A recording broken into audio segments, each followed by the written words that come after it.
everybody, it's Shay reporting from the captain's chair today.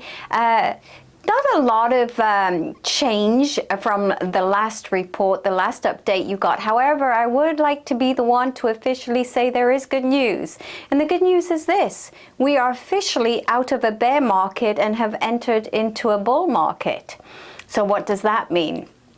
Well, what it means is once the market is up 20% from its last low, we are officially out of a bear market and we are in a bull market. So that's the good news. What's driving the market? Well, AI, artificial intelligence, and the top technology stocks, the top 4 or 5 of them are driving the market. So you've seen it in the growth portion of the market, in particular technology sector is driving it. Also, the US consumer is still pretty strong. They are still spending. Jobs were added. This last announcement, there was an increase in jobs, so unemployment is the lowest it's been in a long time. That's all good news for the economy. It's good news for the US consumer. As long as the consumer has money, they are spending. As long as they're spending, our economy is seeming to hold up from a recession. So I know you've heard for about a year now that we're entering into a recession, and all of this sounds good news. Is that recession ever coming? Well, it would be not right if I didn't tell you there were still threats out there. And the threats that we're facing is still good old inflation that we've been in for a while. The Fed right now, due to the jobs report being so strong, is once again back on the we need some more hikes to slow the economy down. So next meeting is the end of this month, July 2023. You're probably going to see another probably a quarter basis point hike on the inflation rates again, on the interest rates. Maybe again in September you'll see another one, so likely is maybe another 2 hikes before the end of the year.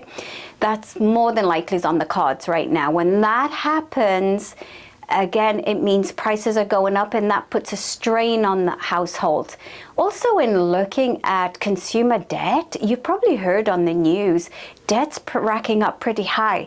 That's an indicator that consumers are feeling the pinch when it comes to paying these extra prices at the gas pump, in the grocery stores, and everywhere else. So the increases are hiking.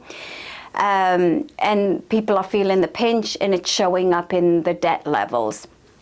Another thing is the jobs report. It is more than likely that the increase in jobs are seasonal jobs, things like the leisure industry and travel industry. If that's the case, those jobs may not stick.